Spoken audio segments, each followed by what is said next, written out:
Welcome to Archery Talk 101 podcast, your guide to better archery skills.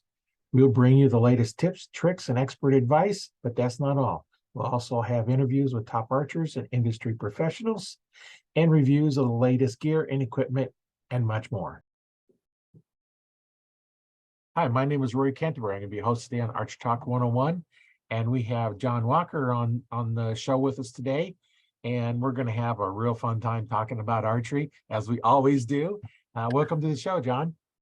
Thank you. It's lovely to be here. First of all, start a bit off about my background. I started off archery back in 2014. I had a bad RTA in 2011, and it left me with a partly paralysed right arm, so my upper shoulder's gone in my right arm. And I didn't know what I was going to do after my accident. I had a very successful offshore career, and I was just recovering at home when I was watching the London Paralympics, literally at the bottom of my bed at home, where I was recuperating from my injuries. And I happened to come across Matt Stutzman, who's quite a famous American archer. Oh, yeah, I've actually met him. Yeah, he's an absolutely wonderful guy.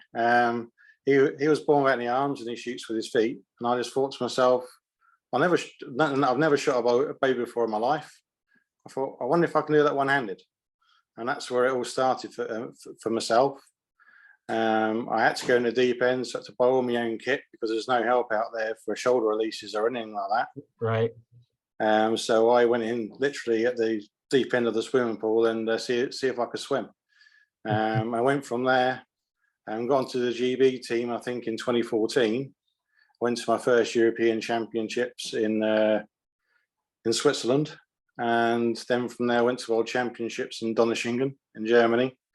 And that's where I've won my very first mixed team gold medal in W1. Because of back then the W1 rules, if you got 3 damaged limbs, you were a W1. So I went from there, winning the gold medal, opened up a place for my teammate also to take part in the Paralympics in Rio. In 2016, in the beginning of the year, I'd never ever beaten David Defrinsky. He was well ranked number 1 in the world. I won silver against him in Donaueschingen in the World Championships. But then in the beginning in Czech Republic in his home country, it was in a pouring rain, and I actually beat him by a long way in the quarterfinals. I think I beat him by a good 7 points. That's a lot. That is a lot, yeah. And that's when I also won my very first individual gold medal as a W1. And I won the mixed team gold, as I always have done with Joe, my fellow teammate. Then I went on from there, went to Rio, and I did the double there as well. And it took me a really good long time to actually realise what I'd actually achieved. And back then, because of the way that power archery is, I didn't have that many sponsors neither.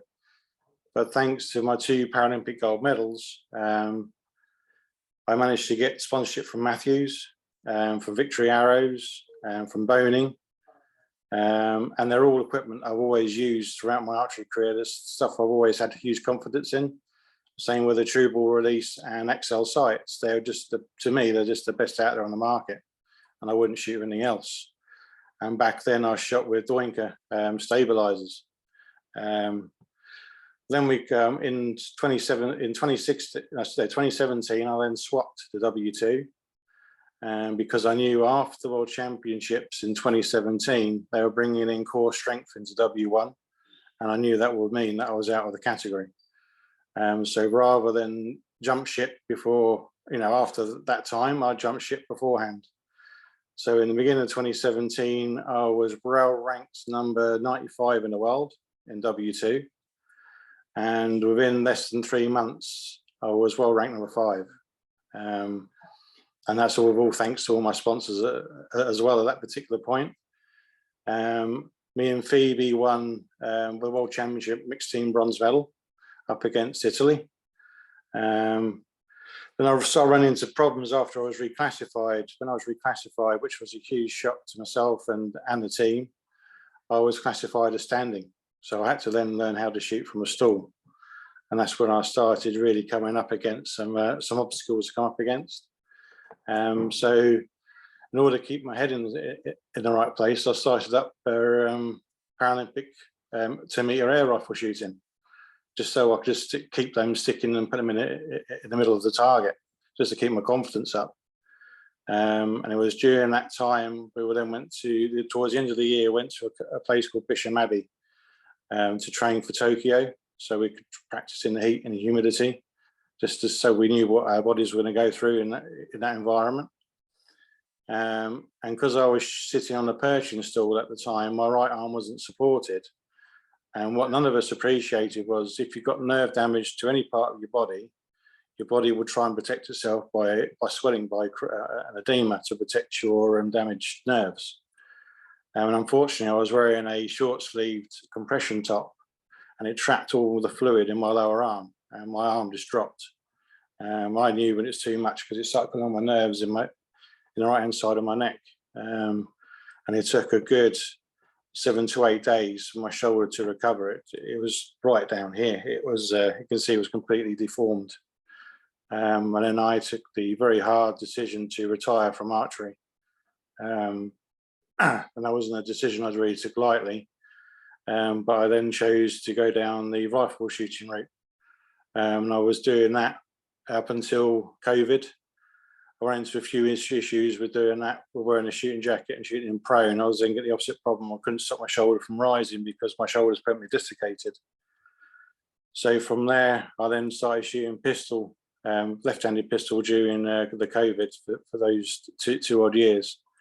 Got on to a pretty high standard, but then I started shooting competitions last year. And I just didn't like the competitions. They just weren't for me. They weren't as exciting as shooting an archery competition, for instance. Yeah.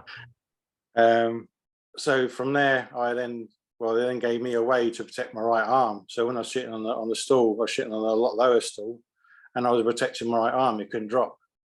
So I thought, well, hang on a minute, I wonder if I can use that in archery. So I then come back to my archery family. And I haven't looked back since, to be honest. I've been started up beginning of last year, and I'm just beginning now to get up to full strength, up to where I need to be.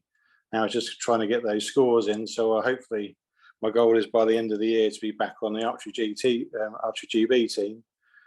And I was quite grateful from all of my old sponsors, Clickers Archery here in UK, because that's where I get my Matthew sponsorship through them, from the European sponsorship. And I'm now sponsored by Skylon, Mantis electronic training app for the bow. I did that because I knew how helpful SCAT was in shooting. So I could see that was going to be a prime mover to help me to accelerate a lot quicker in archery, which it has. But it's no silver bullet. You still got to have a good shooting form before it will help you.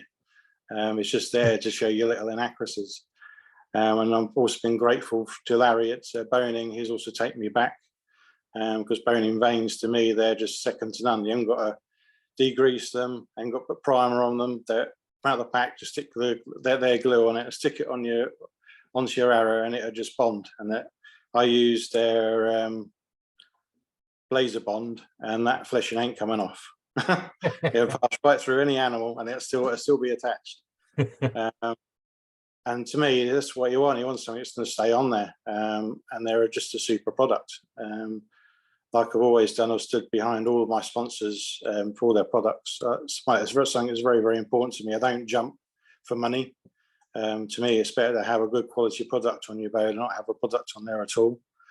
And my favourite arrow rest is the biter one, because it's zero movement and it's micro adjustable, and there's nothing to go wrong with it. I've never ever broken a biter blade. I have broken some of the other blades, but not biter. They're stainless steel and they're not getting fatigued in a hurry, and I won't go rusty. And then my sights, the True-Ball, the Axel sights, they've been absolutely tremendous. They're just super quality. After COVID, I couldn't buy any brand new ones, so I had to buy second-hand ones because there's none out there on the market. And it's something that I've seen in shooting. COVID's had a huge impact in all the sports. Shooting especially was trying to get hold of bullets. And in archery, it's trying to get hold of the equipment. When I spoke to Benjamin Summers, because I know the Summers quite well, who own the True Ball and XL, Benjamin said to me, John, we're 9 months behind in production. We haven't got anything we can actually send out to you. And that particular time, I wanted to change my release aid, and I wanted the center line is what I wanted from True Ball. That had just been released, and Benjamin said, "I'm really sorry, John, but we've not produced any yet." So I looked at the new back tension wrist strap, and that's what I started to shoot with. I got it to work indoors, but then when I tried to shoot it outdoors, it just wasn't working for me. But luckily, by that time, the center line was in production, and I managed to buy 2 here in the UK, and I haven't looked back since. They're an absolute phenomenal finger release, wrist strap release. It's the best one to me that True Ball has ever produced, and it's just helped me leap from where I am now, hopefully back to Paralympic glory. That's quite a journey. It certainly is. Yeah. It's taken me a lot of years to get to where I am, but I think for someone to get to the top of the game in under 3 years, and to come back with 2 Paralympic medals, I mean, even I couldn't believe that when I achieved it.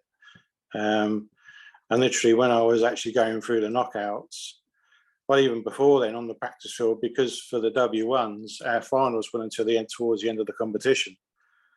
So I spent a lot of time on the training range, and because I worked offshore before my accident, I knew that the wind changed with the tide, and where we were right on the coast, and that's precisely what happened. I watched the golf in the Olympics just to see what the wind was doing, so I got to get some idea what it's going to be like on the archery field when I actually went out there, and it was windy, very, very windy in the afternoon.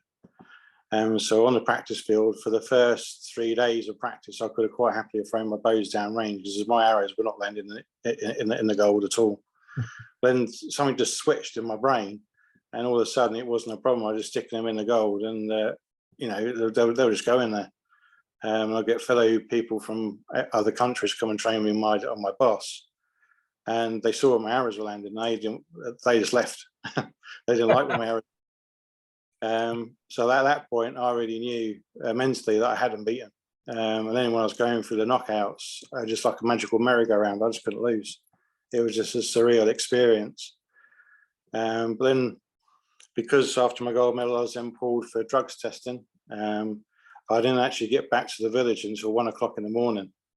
And I was up, I think it was 11 o'clock the next day for the mixed team medal.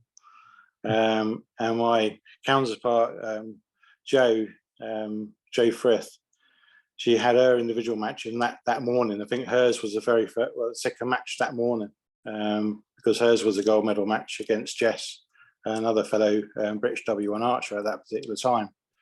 And she suffers from MS.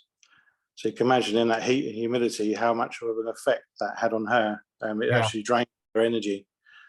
But me and her, and that night when I got back to the accommodation, I was actually coming down with a stinking cold. So we had a lot of things going against us. And we're up against the Korean team in the gold medal match. But we just managed to knuckle it down and win that gold medal. We didn't win it by very many points. We set a Paralympic record of, I think it was 137. Which at the moment still stands, but I have a funny feeling that record will fall at some point. But mine and Joe's world record that we hold, I don't think that's going to fall at any time soon. Because when we've got that in Donaueschingen, I think it was 143 or something like that. And there's not at the moment a W1 team in the world that's strong enough to get it, because me and Joe were very, very similarly suited in our strengths. So that was our biggest strength in the mixed team. So that was, to me, it was one of the biggest achievements I could ever wish to achieve. And then in the Queen's Honours List, I was then awarded with an MBE for my services to archery. And I actually got to meet my Commander-in-Chief, who's actually served in the armed forces as well back in my early years. I was in the Army for a while until I got medically discharged, but that's another story. Another story. There's so many stories out there. We could talk for hours and hours, but absolutely, and I could talk for hours with me offshore, and places have been all over the world. And I was working offshore, And without my military training, I wouldn't have been able to cope in some of the situations I found myself in, because some of the situations I were in were extremely scary. I was there by myself and I didn't know anyone. And I had to trust that the people that I'm working with, I could trust them. And that was a huge, huge ask of anybody Yeah. to go and do that. But I managed to get through it. I'm still here. I'm still in one piece, or just about, after my motorcycle accident. But yeah, it's been a huge life journey to get to where I am now. Yeah, that's quite an inspiration to, archers that are just starting out. It's like, oh, I can't do it. Yeah, Well, yeah, you can if you want to. You absolutely. can't do it if you don't want to, but if you want to, archery can definitely help, a lot of situations in, just the fact that you're able to do it, with having not much use of an arm.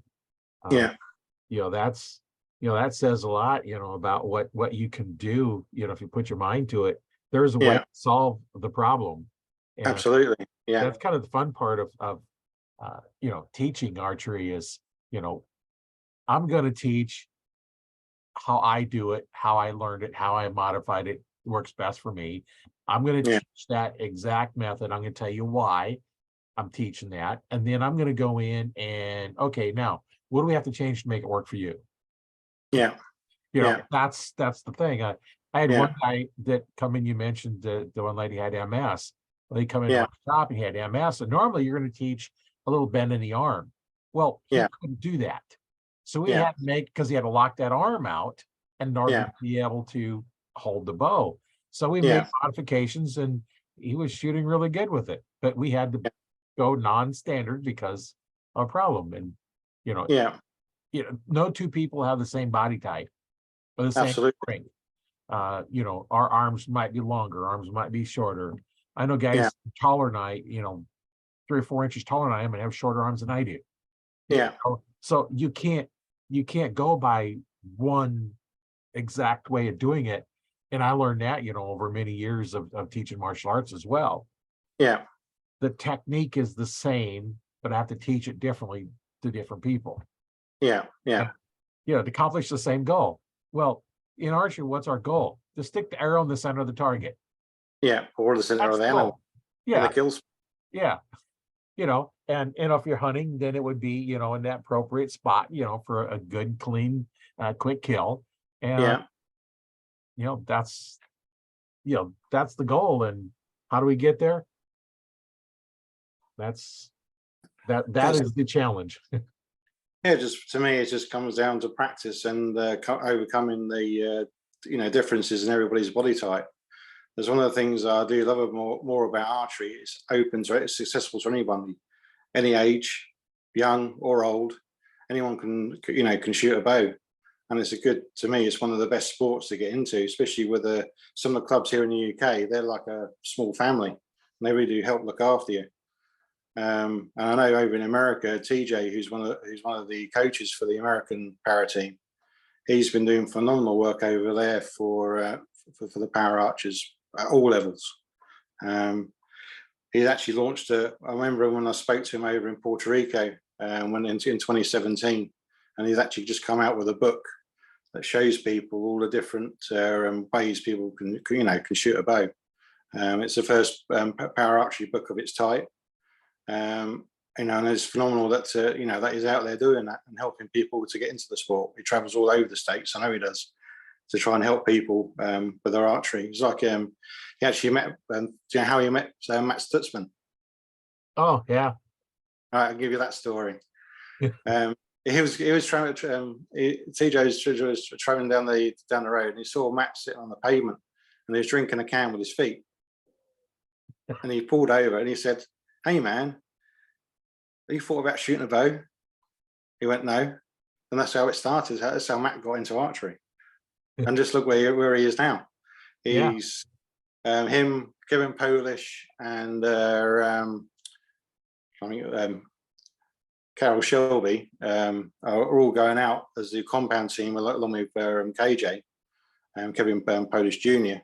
And they're the compound team going out to the World Championships this year in Czech Republic.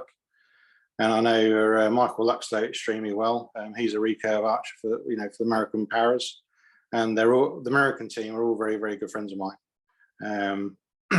They're the ones I always felt quite close to on the circuit. And me and Michael have had some right good old laughs over the years. I wished him the best of luck for the World Championships this time. As if people don't know him, he's actually a sergeant in the American infantry, and he lost his foot in Afghanistan. I think he got blown up for an IED. And he's still serving. He's married. I think he's got a couple of kids, and he's an absolute lovely guy to know.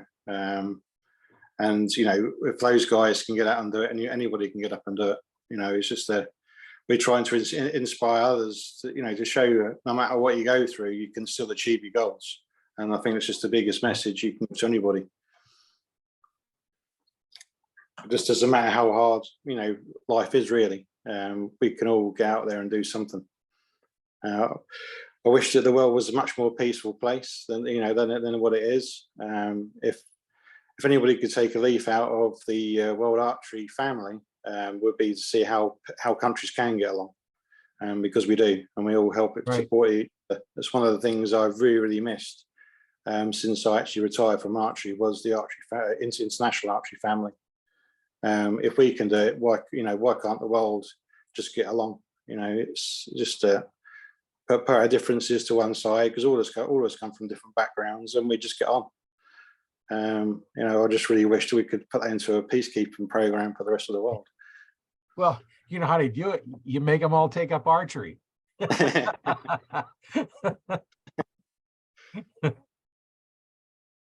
Yeah, so you meet a lot of nice people in the archery world, and I know I've talked to guys all over the world, and it's the same feeling. If you see somebody with a bow, you're automatically their friend. Yeah, we might have to use Google Translates to talk to them, but yeah, it's one of those things that, hey, we all have something in common, and it's that common connection. And yeah, absolutely. Yeah. I'll tell you my story how I met Matt Stutzman. I'd watched a couple of his videos when he was competing in the Olympics. I forget which one it was, and I think he said he come in second in that one. But he lives over in Iowa, and I'm in Nebraska, and Nebraska has their outdoor expo every year, and I volunteered for it this last year. Well, I go up there and I'm helping in the archery area, because a friend of mine I've known for many years is in charge of Nebraska. And then so I'm doing that, and one of the dinners, here's Matt. Yeah. So my wife and I sit down with him and his wife and kids, and we're chatting. It's like, I got to meet this guy that does everything with his feet. Yeah, it does with his feet. It's like, it gives some of the idea of Matt Stutzman's sense of humor. They're out in Donaueschingen, out in Germany, and these kids come over. And he went, "Excuse me, you want to go out to my case and get my gloves out for me, please?" Get my gloves off. Yeah. And that's just his sense of humor. He's just a lovely guy. And it's the same as Eric Hall. I mean, I've known Eric ever since I started archery. He was a doinker. His man actually designed all the doinkers at that particular time. He was the CEO of Doinker. And he came over with Matt over to the UK to come and train with us at Lilleshall, where the GB team trains. And I've got several pictures of me and Matt shooting together on the AstroTurf Archer GB performance unit. And it's just phenomenal just to spend that amount of time with him. And Eric, I know he's not with Doinker anymore. He's now doing other things. I think he's over in LA now. But he's doing great things with his photography. I think is what he's doing now, doing properties and things like that, taking photographs and for their property market over there. But then the other thing that COVID is also changing archery. There's so many new manufacturers out there as well. And I was actually quite mind-boggled when I come back to archery about all the different equipment that's out and available out there now. I was very, very lucky with clickers, because I could go in and try most of the new stabilizers out and see which ones I wanted to put on my bow, because Doinker range is starting to come back now. And to me, I think they've lost their footing that they once had in the stabilizer market. You've got Trubel, or you've got Axel coming out with their new stabilizers. You've got Shrewd. Shrewd's what I use in my bow. I'm not sponsored by them, but they're light. They're they're quite narrow, but they're a lot better than I had the Doinker Heroes when I was shooting for Doinker, and these are just as stiff as those, but also more forgiving. I don't feel any vibration in the bow whatsoever, and there's no there's only got a little bit of harmonic dampening on that particular set of stabilizers.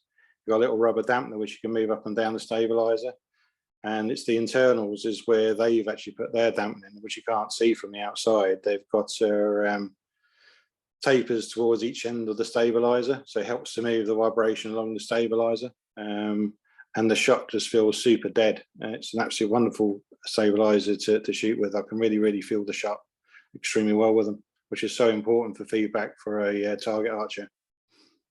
Yeah, and that's one thing that after you shoot for a while, you can feel those differences. Yeah, I know when I had my store, beginners, they don't know the difference, because they can't tell. They don't know that, because they haven't shot enough to know. And I always recommend it, if you can't tell the difference, buy the cheap one.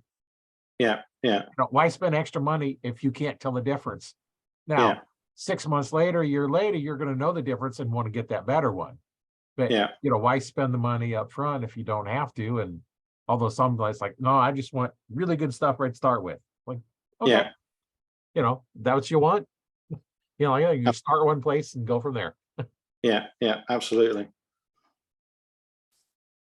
It's just it's one of the biggest things that I've helped some seriously disabled people to help them to shoot. I had one when I very first started doing archery, and he had severe muscular dystrophy, and he had very little movement in his arms, and he's very weak. And his mum just said to me, "Could you possibly make something to just allow him to shoot?" I mean, I'll never do it without doing it competitively. So me and my partner, we actually come up with a system that will work for him, and the smile on his face was just absolutely priceless. And his mum come up to us and said, "How much you want for that?" I said, "No, it's free." I said, "That smile is more enough for penance for for what we've done for him." I said, "That's what we would just want to see, is everybody's smiling and enjoying themselves." Yeah, it's nice when you can help somebody out, and I know, like seeing that face, it's like the archer that's afraid, not an archer yet, but somebody goes in and it's like, "Hey, you want to try both?" "Oh no, I don't know." I don't think you set it up, and then you finally the first shot goes off. It's like, "Ooh, that's fine. Can I do it again?" It's like that half hour or whatever was hour you spent with them, just convincing them to at least do one shot. Like, absolutely. oh, that all paid off. That was there. It's like, oh, this is fun. Can I do it again? And then do it again. And it's like, you do as long as you want. Yeah. It's just seeing that smile on anybody's face is absolutely priceless. And it's again like with hunting. I mean, I prefer people that hunt with a bow than shoot with a gun, to be quite honest with you, because I think it's a far more clean kill with an animal. If you hit it in the right place, that animal's just going to drop. Right. Violent as well, so it doesn't put any fear of God into the animal. It's because everybody knows if you get a stressed animal, the meat doesn't taste very nice whatsoever. Yeah, you get that little adrenaline going, and absolutely, yeah. And I've got nothing against hunting whatsoever. I mean, as long as you do it to hunt, to eat the animal. I'm not really a trophy hunter. I don't agree with that so much. But as long as you eat the meat that you hunt for, then that's absolutely fine with me. I've actually had quite a few offers from some American friends to come over and shoot on their land to do a bit of hunting with a bow. But I don't have a track wheelchair to be able to get out there and do it. Yeah, I know. I hunt for does, but because you can't eat the rack. But you know what? If a buck comes by with a nice rack, I'm still going to shoot it. Yeah. I'm not out there hunting just so I want something to hang on the wall. I'm hunting because I want the meat. And, I wouldn't turn down a nice looking buck.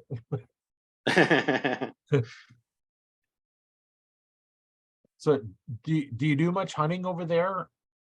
No, we're not allowed to really hunt over here in the UK. If we wanted to bow hunt over in Europe, the nearest place is France, and we can only do that on certain, on certain people's lands for wild boar mainly. Unfortunately, over here in Europe, the laws are a lot stricter. In the UK, you can buy a broadhead, but you can't put the arrow and the broadhead together, then it becomes illegal. So it becomes quite a minefield. So you can go abroad and hunt, but you can't actually do it here, where I live, unfortunately. But it's just one of our weird UK laws, unfortunately, for wildlife. Yeah, that's kind of bad in places that you can't go out and do a lot of hunting, because a lot of us that hunt, it's like it's Yeah, fun. While we're out there, it's not as much about, well, it is about getting the meat, but yeah, there's some of the best memories are ones that we didn't even take a shot. yeah, That's just being out there and being in that environment. And it's the bonus for the trip is coming home with some meat. yeah, yeah, absolutely. Like the time when you're sitting in your tree stand and you're watching the frost form on your bow and the trees, and the sun comes over and starts shining off all the frost that's on the trees, and those Yeah, memories. Yeah, the deer walking by and you shooting deer. Yeah, sometimes those are really cool stories because of yeah, all the stuff to get to that point. But yeah, it's some of those other memories that stick by you pretty good. absolutely. Yeah, absolutely. And I also like to put a big shout out as well to IBI Barrels in Canada, because between Ryan, Stacey, and Mike Norris, they built me a couple of rifles. And IBI sponsored me the barrels, and it's just the way that Ryan has their barrels built. I mean, to me, they're just the best barrels out there in the world. They shoot dead straight. There's a lot of people on the PRS series. They're all winning quite big trophies, especially over here in the UK. They're all shooting IBI barrels. And they all shoot for England. And Mike Norris is his ex special services, and he's one of the best gunsmiths to work with.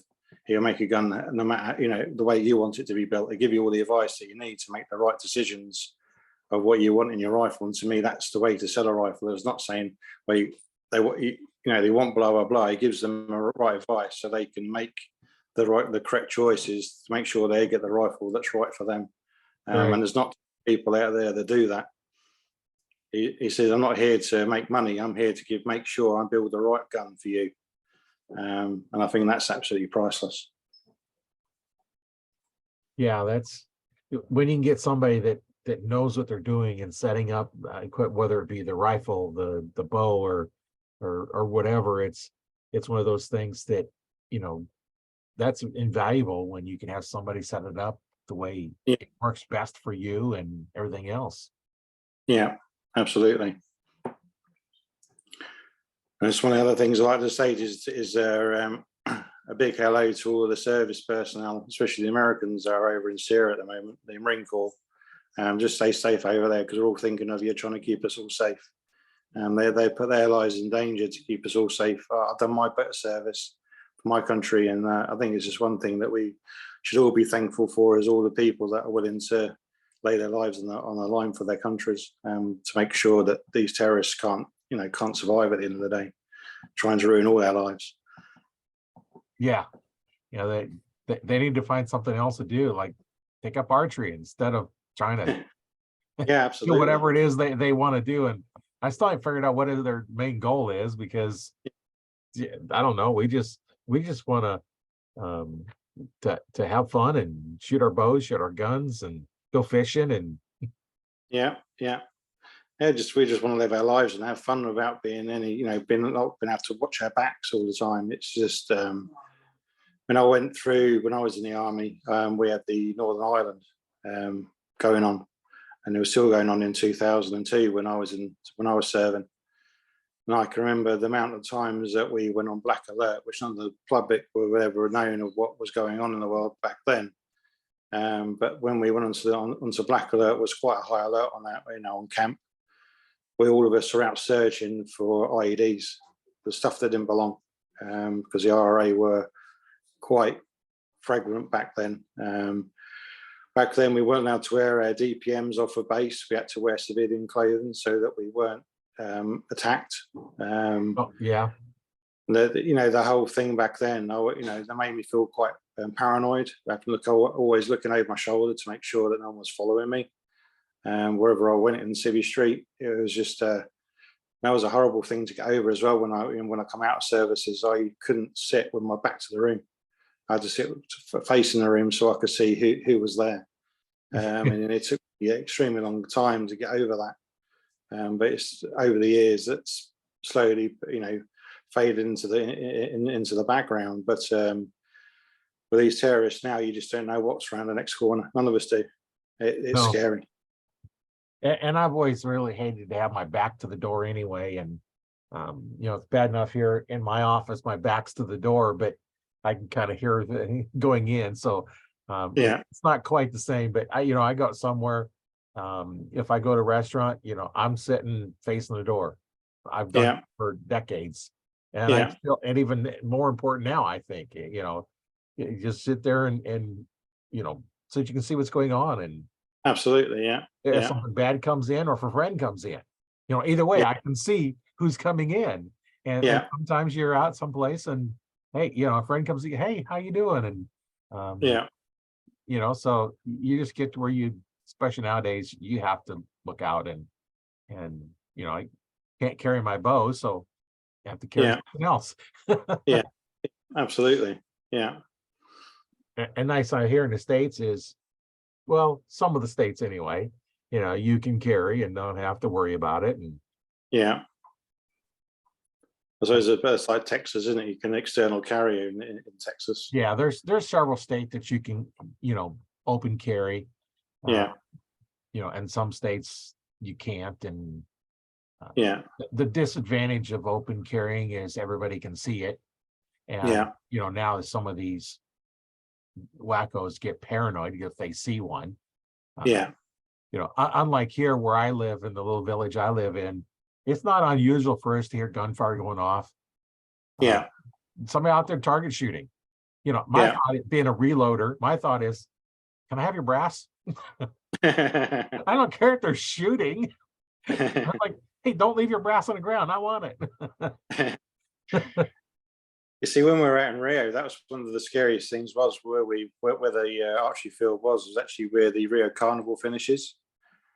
And because we had all the police and the services around us, protecting us, up in the valleys, which are up in the hills, there was gunfire every single day. But we were there, fireworks going off, all sorts of intimidation going up there, in those hills. And we actually found a spent round down by our bosses, which is scary. But it's just all the different places around the world. I worked out in Brazil as well. That's the very first time I come into contact with how cheap life is and the way people see life. It was scary. You see, just going down the road, down the highway, because when I first went out there, I was supposed to be meeting up with on a drill ship. But I knew it was a land-based job going on as well. And it's when the volcano went up in Iceland, and there wasn't a lot of flights at all coming out of Europe to the rest of the world because of the ash being thrown up into the atmosphere. So I got a phone call when I was on board this massive drill vessel. John, can you please go and run this onshore job? And I knew it was going to be an absolute nightmare. And this is the scariest part where I've ever been in my life. So I had to get a water taxi back to shore, because in Rio, where all the ships are, they're all little islands.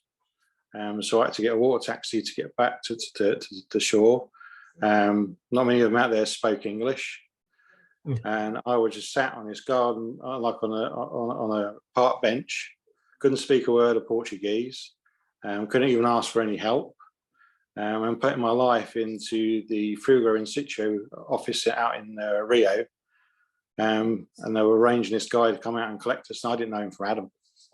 And then we're going to do this job over in Campos in Brazil. But the only thing that I found safe about that was anything outside of Rio, you're safe because I don't see very many Europeans. So I didn't have to watch my back or anything like that. There wasn't, because as soon as I heard my voice, there wasn't any of that, going along. Because out in Rio, if you ever go out at night, never go out by yourself.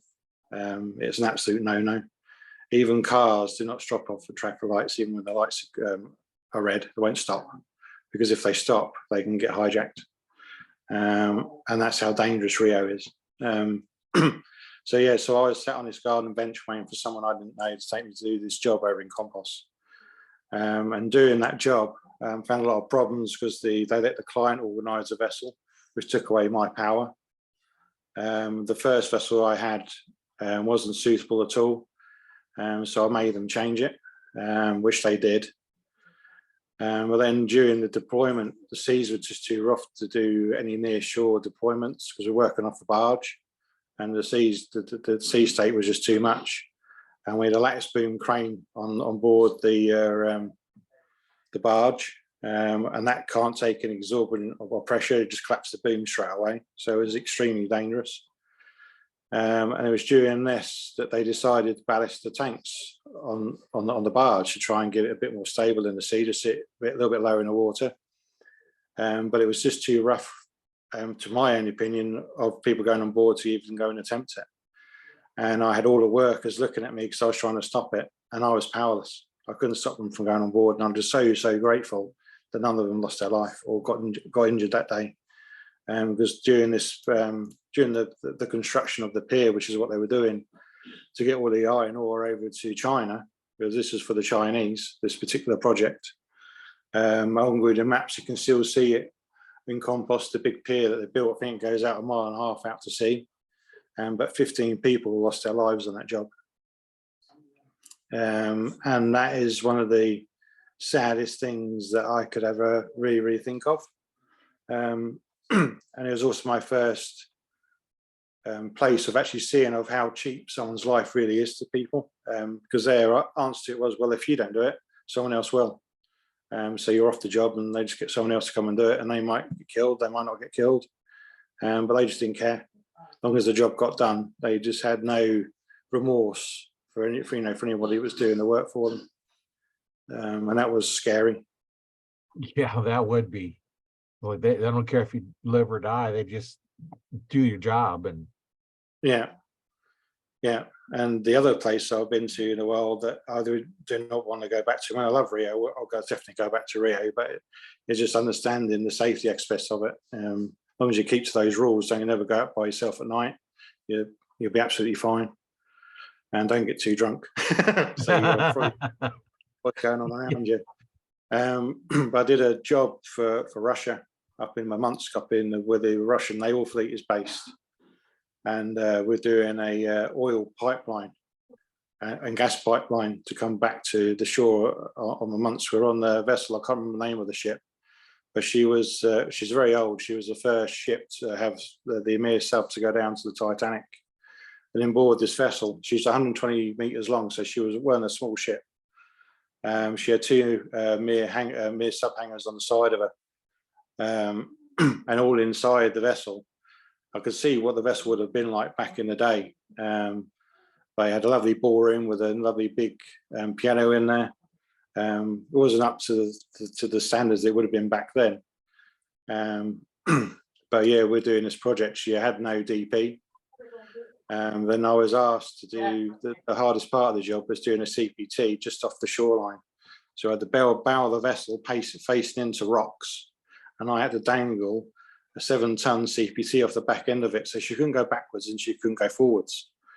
And I managed to get it done, but that was tough. That was really tough. There was an awful lot of pressure, on my shoulders, but I got it done. It was also the very first time that I come into contact with how the Russians are and how their life was. So on the very first part of the project, I wasn't involved with, but as Frugro, we put bars, bags of crisps on board, just to keep all the crew happy. But the Russians are coming with carry bags and just packing it all up and taking it back to the cabins. It's unbelievable. So when I went out there, they learned from that, and they put a Dutch cook on board. And then he hid all these stores inside his cabin. to make sure that all of the international, well, we were told if we were ever stopped by the Russians, we were scientists. And when we demobilized the ship, because we've completed the project right out into the Arctic Circle, so I've got a nice certificate somewhere that says I've been up to the Arctic Circle. It was minus 17 degrees. It's the coldest I've ever been in. The deck of the vessel sometimes got iced over, which was extremely dangerous. And we had a chute to launch our stuff down. So if you got down that, you're in the water. Yeah. That was scary. But the Russian captain couldn't understand what we were doing, because it's like, you're going to work. Well, no, the sea state's too much. I said, I say whether we work or not you. I said, you're not in charge of me, mate. I'm in charge of you. You do as I say. And he didn't like that very much. But when we were demobilizing the vessel, we demobilized in Murmansk. And we come back by land into Norway. Now, we went through 5 checkpoints, and every single checkpoint we had to take our bags off, go through their customs, wherever it was they were doing all their checks, 5 times. And as I was going back, all you saw there was Russian army bases. That's it. And I went through one town, and the trees were black because they had coal-fired power stations. So it was all, the whole land was black. And I was like thinking, well, now I can see why the Russian people are so blooming miserable from their regime. It was just scary, and I do not want to go back. That's the worst place I think I've been in the world that I really do not want to go back to. Yeah, that don't sound like a place that you want to visit, and kind of feel bad for the people that have to live there. You know, yeah, absolutely. Yeah. It was the first really understanding of, how disruptive their dictatorship is over there, and how much they actually control what the civilians see. It's scary, especially when we've got Putin doing what he's doing at the moment as well. I just wish we could get rid of him. There you go. Yeah. Well, we can only do so much, right? Absolutely. We're doing well. I think the world's doing the best they can with the situation over in Ukraine. And just a very, very sad state of affairs. And I think if I hadn't really had my accident, I think I would have been over there fighting on behalf of the Ukrainian forces. Because an aggressor like that just taking over someone's country is just isn't on. Right. Yeah, it's it's not good to have those, but sometimes you've got to. Yeah. Just one of those things that got to do what you got to do. Absolutely. Yeah. But I know we're all doing our best to help support Ukraine. It's just not a very nice situation for them to be in complete. And I was actually realizing until this all happened of how much the world depended on Ukraine for its food stores, for its grain, for its sunflower seeds. They help to feed the famine in Africa, and that's all gone. Scary. Oh, yeah. Yeah, I guess I didn't realize how much comes out of Ukraine, because I never really paid much attention to where it comes to. Yeah. I try and grow a lot of my own crops anyway, and so I try not to buy as much as I can from the store, but But that's one of the reasons why the Ukrainian flag is blue and yellow. It's yellow for the sunflowers and blue for the sky. Oh, I guess I didn't realize that. Learn something new every day. As I always say, every day is a school day. We're never out of our lives, and I've just stopped learning. And we've all got so much knowledge to pass on to each other as well. Yeah, and that's what I like about this, is I learned something from everybody that I have on the podcast, and hopefully they learn something from me. And if nothing else, hey, we get to meet each other and chat for a while, and get to know more friends around the world. Oh, absolutely, yeah. That's how the world revolves at the end of the day. A small bit of knowledge is very can be quite powerful in the right hands. Yeah. And now with the internet, it's like, hey, I'm in the middle of United States in Nebraska, and you're over in the United Kingdom. Yeah.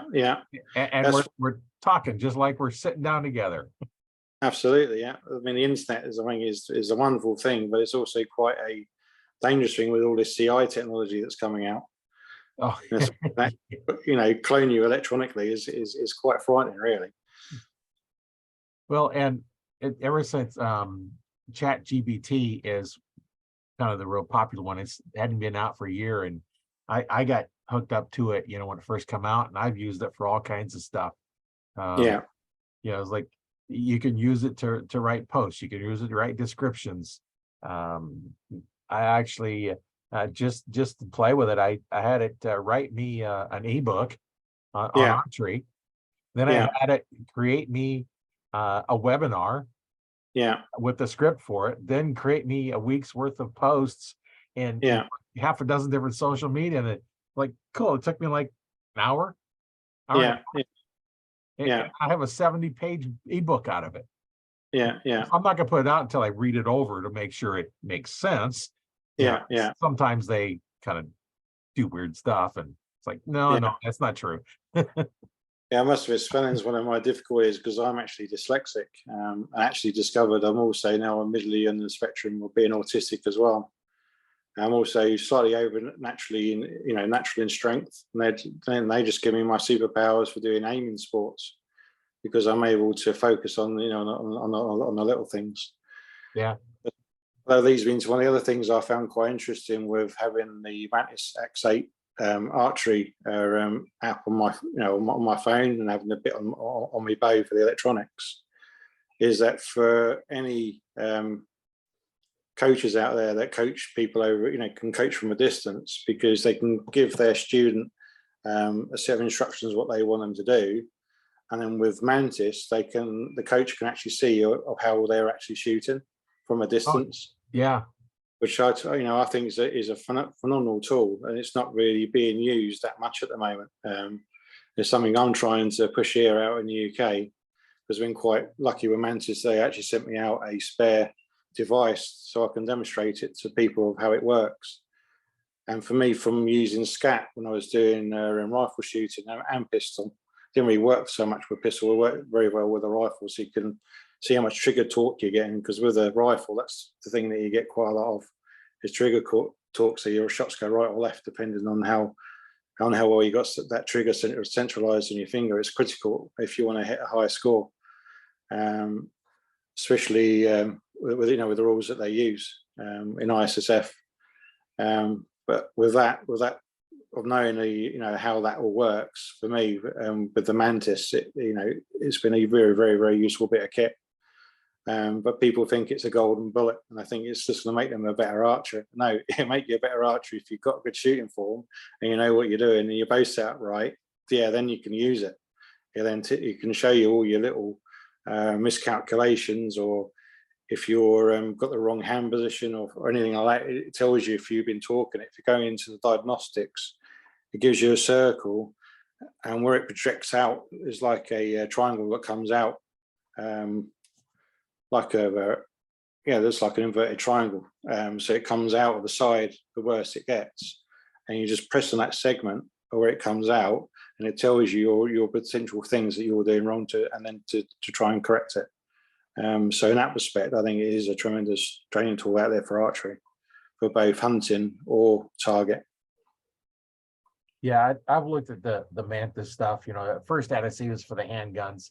And Yeah. I discovered, they got one for archery too. And it's like, oh no, that would be kind of a fun tool to have and play with. And I can see it be, kind of valuable once you get to that upper level where fine changes makes a big difference. A beginner probably wouldn't help a beginner out at all, because they need to get the form. Exactly. Once you get your form down, and it's like, okay, I need to take it one step higher, but I'm struggling getting there. Yeah. Hook something on like that, so you can actually see what's going on. Yeah. When I first started it, I think I was shooting 91 stability. My average now is 96, which is what I class as expert. And to try and get from there to 98, which is what they class as pro, is very hard. even for it's only 2%. Yeah. But it's it is hard, but that's where you've got to try and push yourself to be the best that you can possibly can be. And that's what I like about that particular app. It just helps you to focus, where you need to be focused on your shooting form. And most of the time that I always used to get told before any of these electronics things was out, how can I get my group smaller, shoot more arrows? And that is absolutely true. The more you shoot, the more your muscles get used to the different muscle groups that you're using, because you're using all your small back muscles. And for anyone out there who doesn't know anything about archery, I shoot 57 pounds, which is in kilos is 25.7 kilos. And if you times that by 72 arrows, it's over 2 tons of weight I'm shifting. Yeah. It's a phenomenal figure to, for anyone to actually comprehend and think of. But yeah, that's what every archer goes through. If you're shooting 60 pound or 90 pound, you'll be shifting even more than that. Yeah, and my hunting bow is set for 70 pounds, and shoot 100 arrows at 70 pounds. That's a lot of weight you got to move. Absolutely, yeah, that's a lot of weight. But also using those small muscles, it takes your muscles a long time to get used to that as well, doesn't it? Right. I know that my first bow was set at 52 pounds. Yeah. And I'm drawing it back and I'm shooting. And I wanted to, it'd go up to 70. It's actually, I think 55 to 70, but as at 52 is where it was at. And I shot for a long time trying to get up there. And I finally got up like 59, and I just hard to get over that 60, and finally got to 62, and then it went up to 70. It was a struggle. And I killed my first deer with that bow at 52 pounds. 2117 aluminum arrow, full length. I didn't even cut them down. So it was like, I don't know, whether they 32, 34 inches long, I forget now. And I think 145 grain Muzzy broadhead on it. And I was 20 feet up in the tree, and the deer was 40 yards away, because I get that high up to get over the brushes to get to the trail. And when I shot, that deer turned around, and I think almost the whole arrow except the fletching had went through that deer. At 52 pounds, but it was a heavy arrow. That's sort of the thing when you're hunting. You want a high kinetic energy arrow, so it's important to do your velocities to make sure that your arrow is optimal for your bow poundage and your draw length. Because when you're trying to, especially when you're trying to kill an animal or something like that, you want it to be as clean as possible. So you want the arrow to be perfectly tuned, to make sure that it's got the correct kinetic energy in it, or the maximum you can put inside the arrow, so you can have a nice clean kill at the end of the day. And there's charts you can go out and figure what your kinetic energy is. And I'm drawing a blank now how much kinetic energy you need to kill a deer. I know my bow, the one when I was checking it, it slide enough kinetic energy I don't know, 70, 80 yards and it still had more than it needed. It's just hitting them. And of course, now as I'm getting older, I can't see them that far. Not with my right eye. I can't see them. That's all. It's like, if I can't make out the target, I can't shoot it. I think also, for any archer out there wants any advice, if they go onto YouTube and look up John Dudley, I think his videos are exceptional.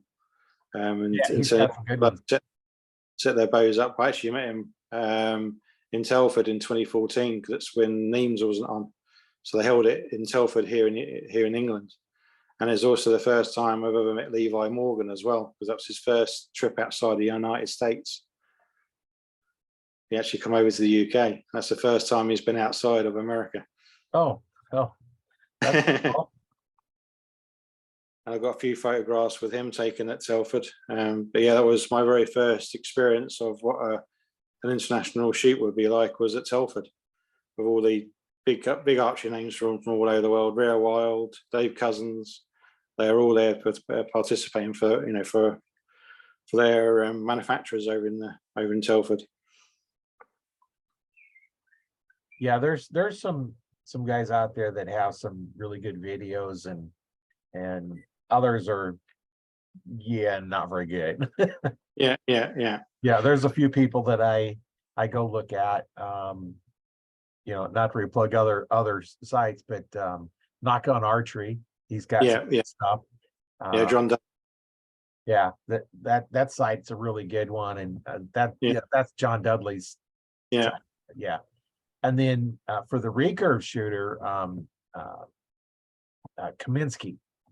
Yeah. I just drew a blank on what his first name was, but Jake Kaminsky. Yeah. Yeah. Yeah. If I want to know something about recurve, because I've started out shooting recurve. Yeah. I can teach you basic stuff on recurve, but I go out and look at his site. It's like, the first one is like string walker. The heck is a string walker? you know, I kind of like the TV show Skinwalker. It's like, okay, is that what it is? So I listened to that, and then I've interviewed some archers on here that do that, and it's like, oh, okay, now I know what you're doing. And when I shoot my recurve, it's 100% instinctive. I don't look at the sights. I don't have sights on it.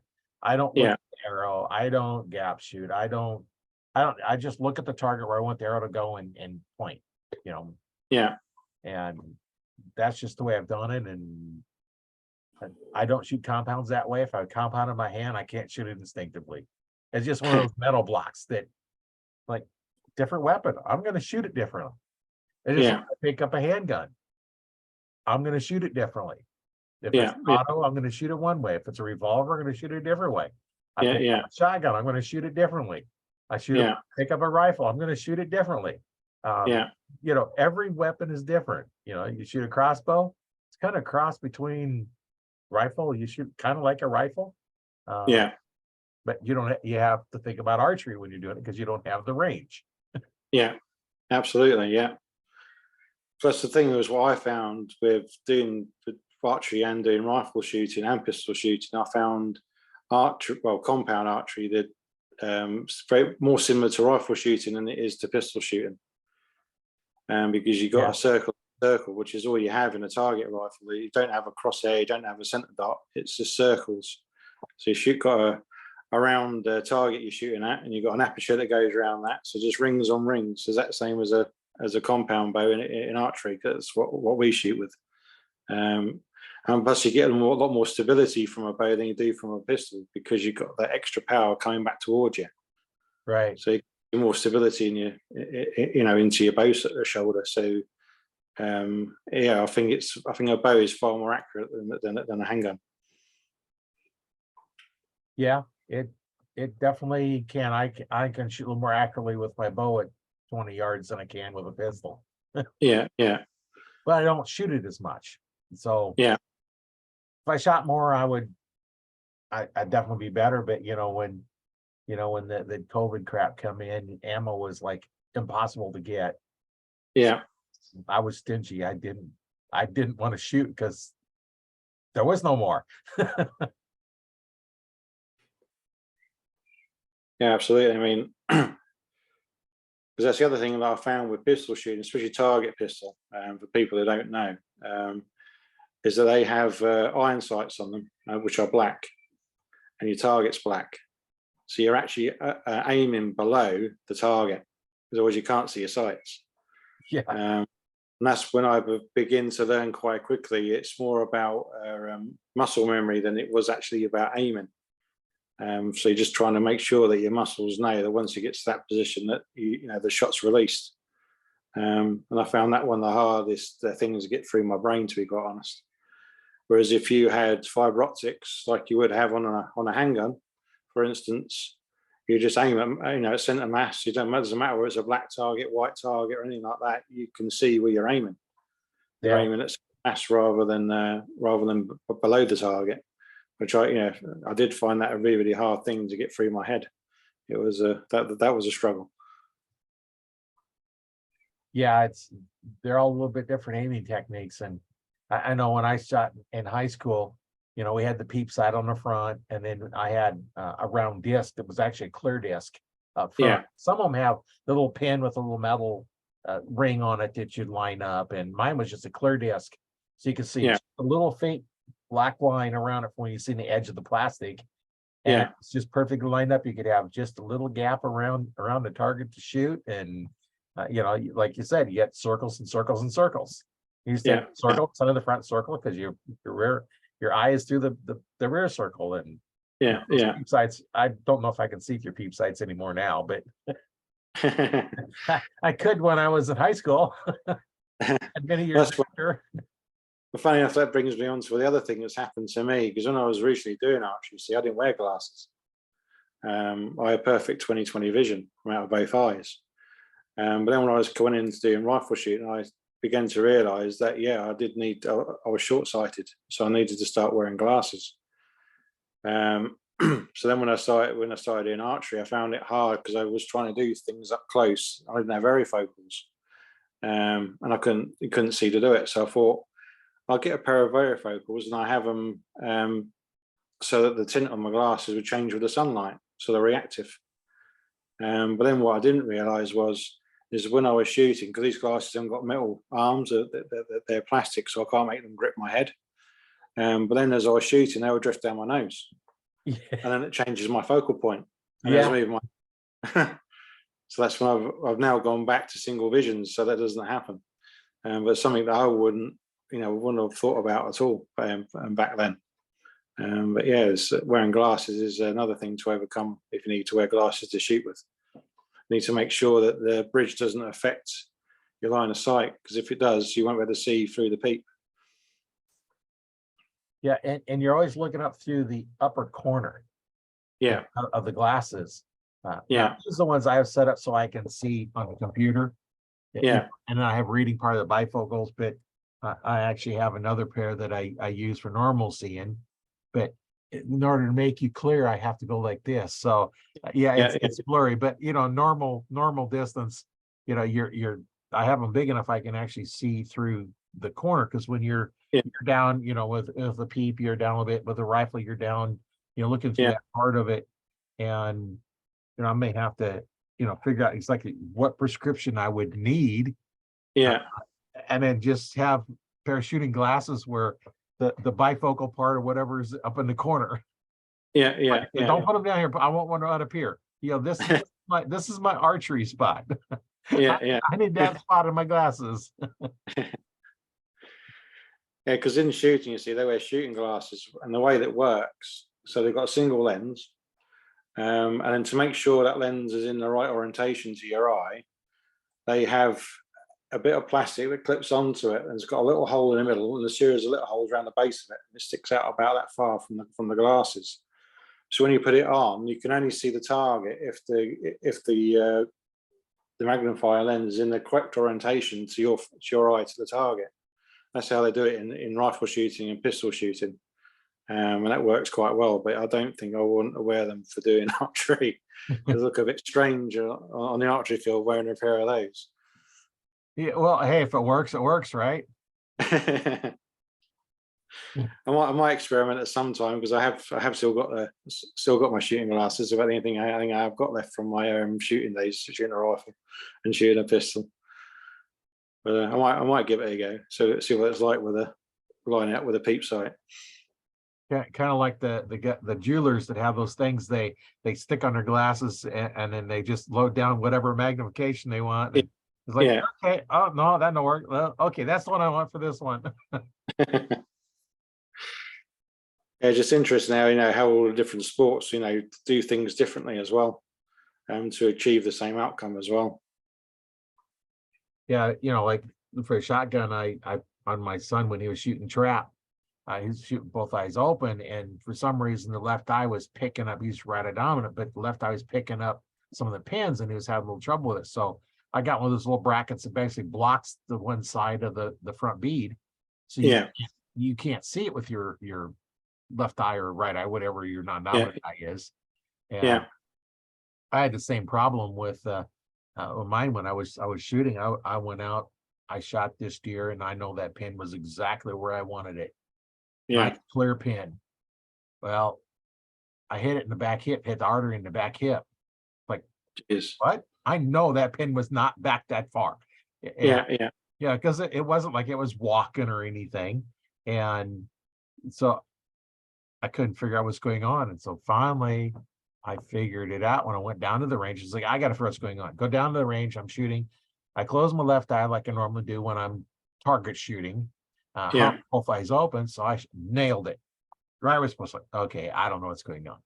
Open up both eyes. I missed by about 3 feet. The distance between the kill zone, and the Yeah. back. Jesus. I see two sets of pins. I see double. I Yeah. go into that now, but so I have prisms in there. And what happened is I see two sets of pins. My right eye has always been the clear eye, the sharp pins. The left eye has always been a little fuzzier.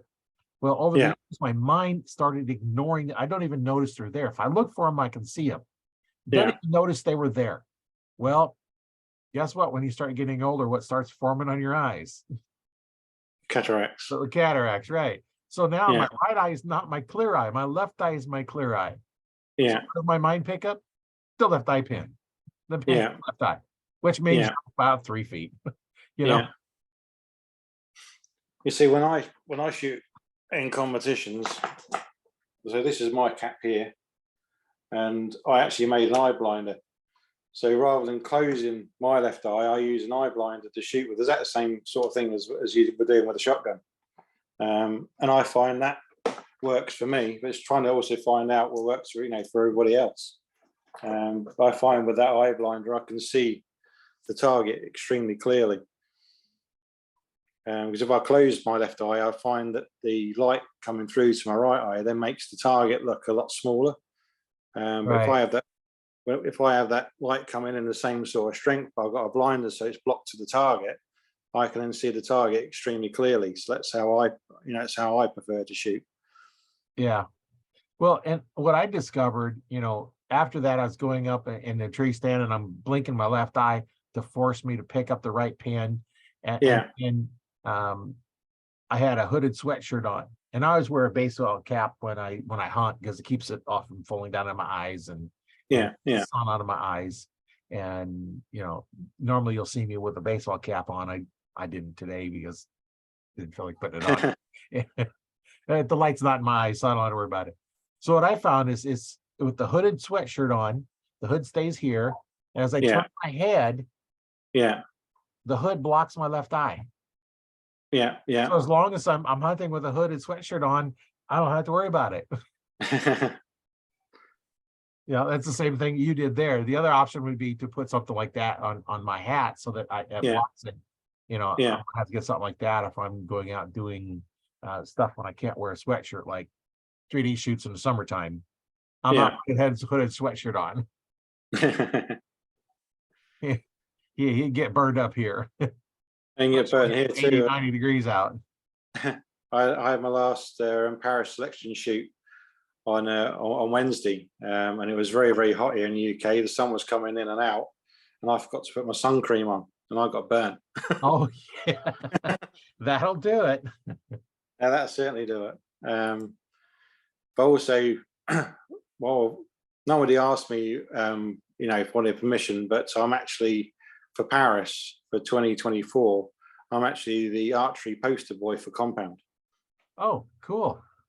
That was quite a nice surprise. I wasn't even aware that they were going to be doing that, because obviously the IPC would have the permissions for them to use my image.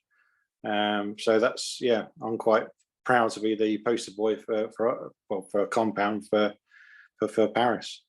So anybody that goes on there on their website, that's me shooting a Compound. That's pretty cool. So what's the website that's on? If you just put in Paris Archery 2024, you see there's two pictures. There's one of a recurve archer, and then there's another one shooting a Compound, and that's me. Make sure that comes on. I'll go on myself.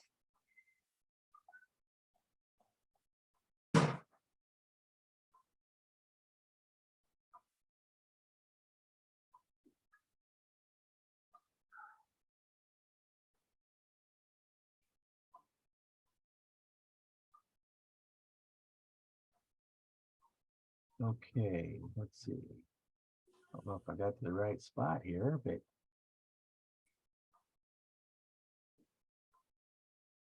I was going to see if I can look it up. And so it's Paris 2024.org. No, what you need to put in into the Google search Okay, is let Paris Paralympics. me do this again here.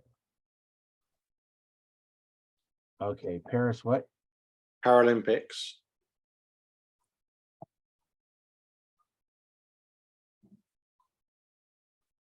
And then archery, and then just put in 2024. And I'll come back up straight on top of the first page that comes up. If I can find it. So it'll be a little picture like that. Oh, yeah.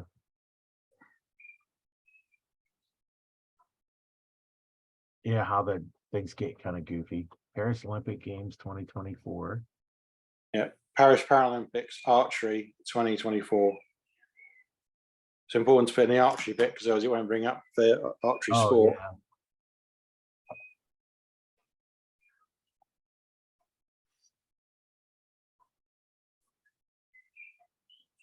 And that was actually taken out in Rio when I won my 2 Paralympic gold medals.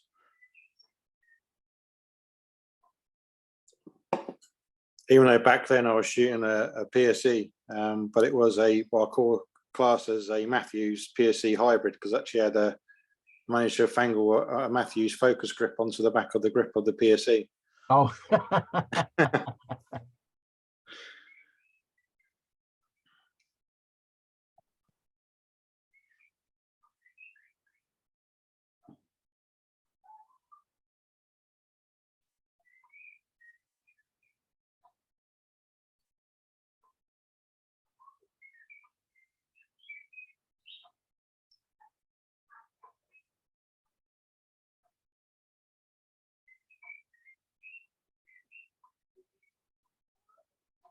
My machine's not very fast. It's taking a while. Okay,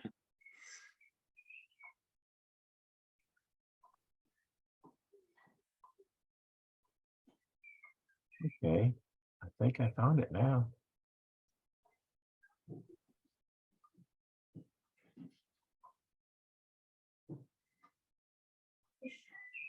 That's the picture then? That's the picture, yeah. Well, that was taken out in Rio when I won my, I think that was from my individual. And I was up against David Javrinsky, because also when I won my individual medal, that also made me world ranked #1 as well. I took David's top spot from him completely. Yeah, is that a PSE you're shooting? Yeah, it's a PSE, yeah, but it's got a Matthews focus grip on it. Hey, you gotta go what fits your hand the best, right? Absolutely, absolutely. But as after that, I then was sponsored with Matthews, and I haven't turned back their TRX competition bows. I think I was shooting a TRX back then it's in 2017 when I got to world ranked #5, and I'm now shooting their TRX 38 G2 for 50 meters and the TRX 40 for indoors. They're the new cam that's on the new TRXs. They're extremely fast. So all I'm shooting is 57 pounds with 70% let off. So I'm holding about 17 to 18 pounds when I'm at full draw. That just gives me enough power coming back towards me, so I can tell if I'm backing off, pushing it to the target. You know, it comes bites me. But that's just the way I like to shoot. But it's a super stable target bow. To me, it's the best Matthews bow that Matthews have ever produced for target archery. Yeah, we back to here, and here is a couple other pictures. Yeah, my good buddy Matt Stutzman.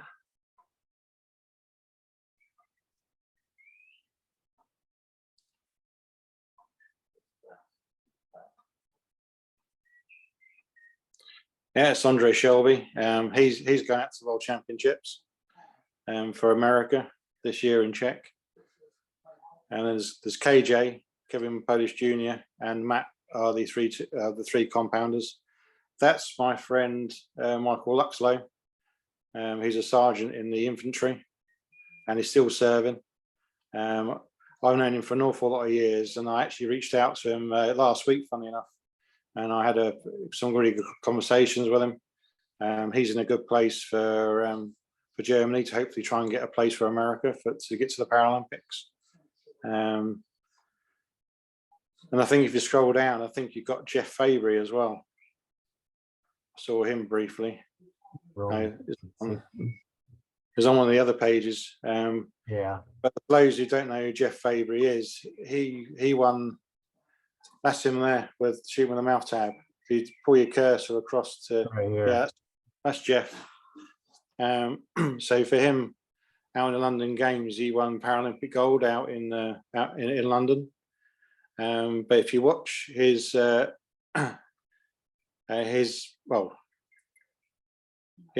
for the gold medal match in London, you actually see that I think he drops his bow on the second arrow and it explodes on the floor. Oh, because he forgot to put on his wrist sling. oh yeah. I think it looks like it's got a sling here and don't have it on. Yeah. And his spare bow was on the practice range. Oh no. Because back then they used to shoot in sets. The same way as recurve is now for the Olympics. But back then, compound and W1 was shot as sets. So the American head coach ran all the way back to the practice range to get his spare bow. And because it was sets, he was able to come back and win. If it would have been now, he would have lost. It would have been an absolute no-go. Because we shoot with a cumulative score and not in sets. So because it's shot in sets, that saved Jeff and he managed to win a gold medal in London. That's pretty cool. It can do that. Yeah. I know if I don't have my sling on, I'm going to drop the bow. Yeah, absolutely. It's amazing what, some of the archers can do, when you have a little limitation. And Matt's a phenomenal archer to watch him shoot with the way he picks up he loads his own arrows. And watch him do it with his feet is absolutely phenomenal. Yeah. Because he made his own harness to allow him to shoot. It works for him. But he doesn't struggle shooting the full 60 pounds. He's drawing with the biggest muscles in the body at the end of the day. Yeah. The legs are a pretty strong muscle. Absolutely, yeah. But he's not the only no-armed archer to shoot anymore. I think there's 3 of them in the world now. So he's not when anyone. I see him, he had no arms. The one he was shooting against had one arm. Still, yeah. I don't know exactly how they're doing it, but that was Kevin Evans. I would have thought he's now, as he shot for Canada, he's now retired. I've also knew him fairly well as well. But I think I'm actually the most successful one-armed archer in the world. I won gold, Paralympic golds, I won world golds, and I won a W1 bronze medal. And also still hold one heck of a lot of world records as well that will never be beaten. So yeah, I've had my time. Now I'm trying to get back to the top of my game. My main goal is to get to Los Angeles, get to the games over in America. That would be fun, wouldn't it? Oh, absolutely, yeah. I can imagine with the American home crowd. It's one of the other things. I come over with the American Independence Fund over to America, and we're taken in to watch the Lieutenant Dan Band. And we're walking in. The crowds are all up in the stands inside the stadium, and I had tears running down my face when they're all saying thank you very much for your service. It was just an absolutely surreal circumstance to be put in with all that emotion around you. Unfortunately, we don't get that so much over here in the UK. Things are changing, but they're not as changed as much as happened since the Vietnam War over in America. It all seems to change after that. For the way the American people supported their armed forces, I think is absolutely phenomenal. Yeah, it wasn't that way when the guys were coming back from Vietnam. It was they were thought of basically scumbags, baby killers, and everything else, and and then especially those that decide, oh, I'm going to go to Canada so I don't have to go over to Vietnam, and then they protest the war, and is, and then the guys are going over doing what they have to and going through that hell over there. And, yeah. It's just nice to see how the American people now get behind the American forces, because they're out there putting their lives on the line for them on a daily basis to make sure that we've all got our lives the way we live them. Without them, we wouldn't have any of that. So yeah, for everyone that served, thank you.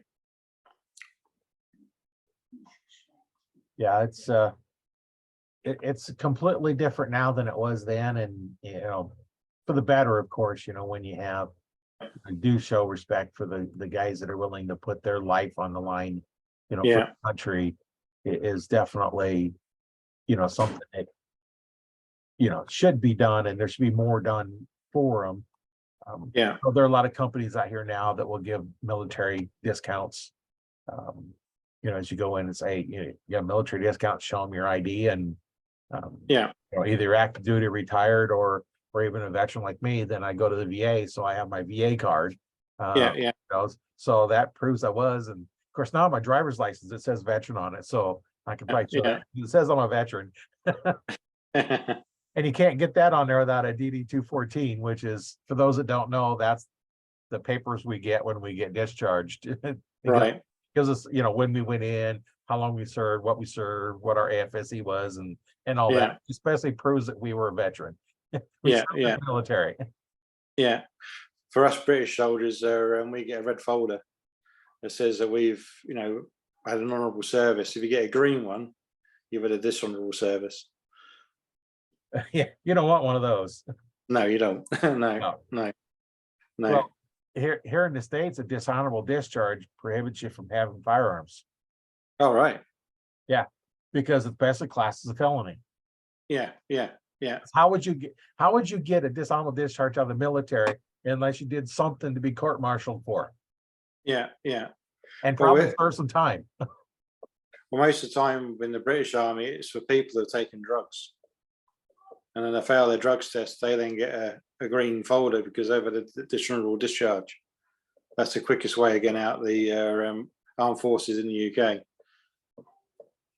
And some are going to figure, well, better to have that and be alive than serve and be dead. Like, okay, coward. Absolutely. You got to do the country what you got to do.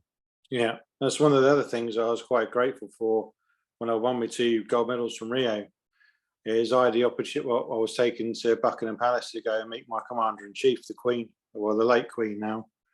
I met her and Prince Philip. They both shook my hand, and they're an extremely nice people. I had quite a long conversation, short conversation with them really, but it was just an absolute honour to actually get to meet my own commander-in-chief. Yeah, that would be quite an honor to meet the Queen. Yeah, because not a lot of people do that at the end of the day. No, not many even going to get past the guards. No. And then when I went back to get my MBE, I was presented it by Princess Anne. And on the way out, I actually had my photo. Well, when I was actually in the palace, actually after I got my MBE, because I know quite a lot of the injured, British personnel. Especially Harry, he's an ex-Gurkha. He's the one that's just done Everest. I know him extremely well. A big shout out to him, and because he had to change the law over there in order for him to be able to climb Mount Everest. He had an awful lot of obstacles to climb, but he did it, and he got to the top. That's an accomplishment right there for anybody. Oh, absolutely, yeah. But it's him changing the law over there was the biggest obstacle that he had to overcome. Because up until that point, no disabled person was allowed to climb up Mount Everest. So he got that changed. He was a W amputee. He had special spike legs that he used to get up Mount Everest. Or he was a little bit slower climbing than a able person, but he did it. He conquered it, and he's set his challenge, and he's conquered it. Harry's a phenomenal person over here. There's an awful lot of inspirational talks over here in the UK for the British forces. But when I was coming out of Buckingham Palace, they had the Gurkhas on guard inside the palace, and they're not really allowed to speak to anybody. So I just happened to walk past and went, I actually know a colleague of yours, Harry. I went, really? And then they started talking to me, but I had to look behind them to make sure that none of the officers were there spotting them and seeing that they were actually talking to me. Gonna get him in trouble now. Oh, absolutely. Yeah, I could have gone into a lot of trouble. Well, a beasting more than anything. I would expect they would have got from that, or a fine. But then I was leaving the palace. One of the guards that was on sentry duty, I went, "Do you mind if I have my picture taken with you?" He went, "It couldn't actually move." He went, "No." So, and then the police then tried to arrest me. Taking a photograph of me with this guard outside Buckingham Palace. Yeah, it's amazing, those guys, the palace guards, the discipline they have, and the honor they're showing, and it's like the soldiers around an unknown tomb. Yeah, the dedication those guys have, and rain or shine or anything, they're there doing their job. And yeah. It's like I had the privilege when I was over in America, went to Paris Island, actually saw the Marines training in their phase. I think it's their phase 1. Do it slightly differently to us Brits. All of our basic discipline comes off of the parade square. We call it square bashing.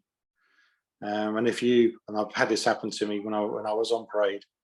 I had a loose thread on my shirt and I was beasted. I was pulled off to one side and I was beasted around the parade square. That was painful. So you don't do it again. you only do it once. Absolutely, yeah. But I know the Americans over there, you do it slightly differently, but the outcomes is exactly the same. It's no different. Right. If you screw up, you're going to get beasted for it, whether you like it or not. So you don't make that mistake again. And I also had it. We're out on the tab, and I forgot to leave my locker keys inside the ammunition box inside the gym, and they're in my pocket.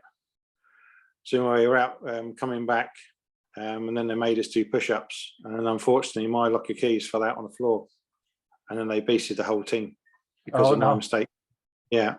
I hold my hands up. That's it's just one of those, you have to swallow it. Your team's not very happy with you neither, so when you get back to the barracks, then you get all the shit from them as well to go with it. But you do not make that mistake again after that, because you learn from your mistake. Right. And then the team then learns from it to make sure that you have done that. Make sure you have left your locker keys inside the box, because they get punished for it too. It's not just me as an individual, them as us as a team, we all get punished for it. It makes you perform as one unit instead of a bunch of individuals. And yeah, and you're there watching each other's backs. That's part of being a unit is they're all fighting together. So you've got to trust one another. If you can't trust one another, how are you supposed to fight at the end of the day? Yeah, you got to know that the person that's beside you has got your back, and happens to you or happens to them, you're there to help them. And yeah. And that's what the civilians don't understand. What joins, I really wish, I've got a badge on my phone that says Brothers in Arms, which is us and the Americans. And I wish it said Brothers and Sisters in Arms, which is what it should now say, to be publicly correct. Because at the end of the day, there's an awful lot of high-ranking ladies out there now. Even in the Marine Corps, staff sergeants, drill sergeants. And in the UK, I had the privilege of going back to my own unit, back to the REME, for their sports day, going out the awards. And one of the REME officers has actually completed the commando course. For those who don't know what that means, that they've done the Royal Marines combat course. Because part of the REME, we can actually wear the red beret for the parachute regiment, and we can also wear the green beret for the Green Berets for the Royal Marines. We go through exactly the same training as them. And one of our female officers has actually completed the whole course. I think she's one of the first ladies to do it here in the UK. And she fights on the front line. Yeah, as long as they don't change the standards, so that it's there. And here, of course, you want to run it, you run it. If you don't make it, you don't make it. And it's like watching G.I. Jane. Yeah, I think that was phenomenal films to watch. And she had to work harder than the men to get there, but she got there. She had the guts and determination to do it. and that's what we all need. And in any of the military training, you've got to be able to complete that to be able to get into your unit at the end of the day. And if you're in the infantry unit or the front line, like the Royal Marines and the parachute regiment, it's a very, very hard course to pass, and it's rightly so. You want the best to get through. Right. That's why they're elite units, and that's why they send them in to do the stuff that normal infantry can't do. Absolutely, yeah.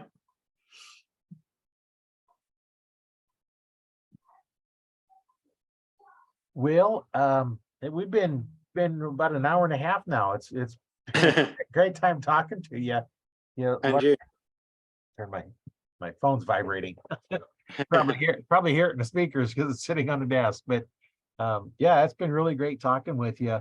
I don't want to take up too much more of your time, but very interesting stories, and learn a lot about what you've gone through, your struggles, and some of your stories you've been told have just been really inspirational. Thank you. For me, and hopefully our listeners too get a lot of inspiration on it, because what you've gone through just to get the level that you're at in archery has just been it's amazing what you've done. And the same thing with your military career. What you've done now is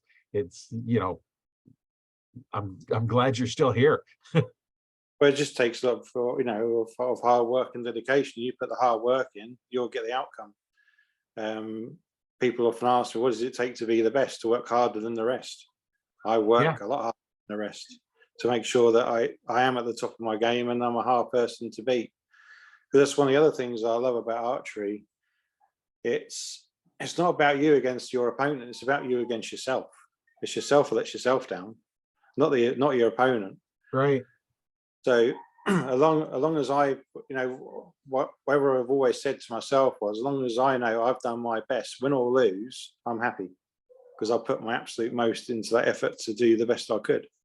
So if the other person beats me, I'm the first person to go over and shake him by the hand, because he deserved it. He beat me on that day, and to me, that's what makes a true champion. I'm not somebody who gets jealous because somebody's better than myself. Well, if they're better than me, I just put in more effort into training to beat them. It's just as simple as that. I just do not have any time for somebody who starts whinging and moaning or starts bringing the team down because he doesn't like anybody below him or above him being better than them. If they want to beat them, then I'll put in the time and effort, but still support your teammates. If they're shooting better than you, shake them by the hand, because they deserve it. They put in that effort to be as good as they are. And that, to me, that's what makes the world go around. Is that same in the armed forces? You've got someone that's fitter than you and beats you over the obstacles. You've got to work harder to make sure you can beat them. It's just as simple as that. It's survival of the fittest at the end of the day. Well, look and see what they're doing. If they're beating it, whatever it happens to be, what are they doing that you're not? Are they doing something different, or are they just putting in more effort? Are you pushing yourself to that limit and then trying to go beyond, or are you just going up to the limit? Yeah. One of my, I suppose, biggest abilities that saw me through my archery career is that I could shoot quickly and accurately. So what I would do, how to respond to that. So what I would do is I'd actually shoot against a timing clock, and when I'm trying to beat the clock with my arrows. So I'm putting myself under a lot of pressure to get those shots off. And that's the training regime that I used to put myself through, and I'm doing the exact same thing now. My speed is now coming back. It's taken me a long time to get it to where I want it to be. I like to have a very, very quick rhythm. It's just a way that works best for me. Because what I found works best for me in archery is having no time to think and just react. If I react, my arrows are going to be super accurate, because I'm taking my brain out of gear, if you like. It's not thinking, it's reacting. And as soon as I do that, my reactions just happen to fall in line, and my arrows all fall on top of each other. It's just something that works for me, and that's what you try and do, is find out what works for you. And that's the key point to it all, really, is just learning how your brain works and what works for you. And lots of times if you draw back and you're aiming, next thing you know, it's like, okay, I'm tired. I got to just pull the trigger. Yeah, You yeah, know, and that's the and devil. now you're getting bad habits. And Yeah, you yeah, know, when I first learned back tension release, it's like, okay, you draw back, you go through the process. Okay, you aim, you start pulling, and you aim. And if it don't go off within 3 to 5 seconds, you let down, start over because something's yeah, not yeah, right. yeah, And so you yeah. let down, you go through it again because maybe you didn't Yeah. put enough tension to start with, and you know, That's your subconscious, because we all use their subconscious to shoot with. It's a subconscious decision to release the arrow. So if right. you do something wrong in that procedure of drawing a bow up, and you've done something a little bit wrong, your brain knows that, and that's what stops it from firing. Yeah. Or sometimes what I say, what happens is you get a brain fart. Yeah. What was that shotgun brain fart? I thought of something. Because I've always said the art to archery is the art to thinking of nothing. If you can think of nothing, your arrows will always land where you want them to. As Right. soon as you start thinking about something else, you've distracted your subconscious mind, and your arrows will not land where you wanted it to land. Yeah. And that's why I have my release. So it's the handheld is the hardest spring I can put in my carter, and it Yeah, doesn't move. There's no movement in my trigger. It's not yeah, a light trigger, it's a hard trigger. And the same yeah, thing with my wrist strap. yeah, It's no movement because as soon as I feel movement, I'm thinking yeah, about the movement in the trigger. And now yeah, and I quit aiming. So now what are you yeah, gonna get? Don't know because you're not aiming anymore. yeah, yeah. That's just, it's one of the things I found with archery is just the art of thinking of nothing. And also reading some sports psychology books as well. I know there's been some great books written by an American author. I'm trying to even think of his name. It's gone completely out of my head, but there's quite a lot of sports or archery psychology books out there about archery psychology or even aiming psychology. It's quite an interesting thing to read about. Yeah. Well, what kind of parting thoughts do you have for an archer that's just thinking about starting out in his archery journey? Well, the first thing I would do is contact a local club and go and have a go session, see whether you're going to like it or not. Because I know in the UK now they actually run beginners courses. So you go to one of these have a go sessions, and then the club will say to them, "Well, do you fancy doing any more?" Then they put them on on the training program, and now they actually go through the badge process that Archery GB run. Because one of the things about archery over here in the UK is Archery GB are actually their own their own body, if you like, for archery. They have all the rules and stuff for Archery GB's rules. But I have to shoot to world archery rules, which means I have to get all my qualification scores to world archery rules. So I can't shoot any of the Worcesters or anything like that. But some of the British rounds are out there, because there's a lot of different rules over here in the UK for all the different, well, from the dark ages really. But they all still exist, and there's still people still shoot them.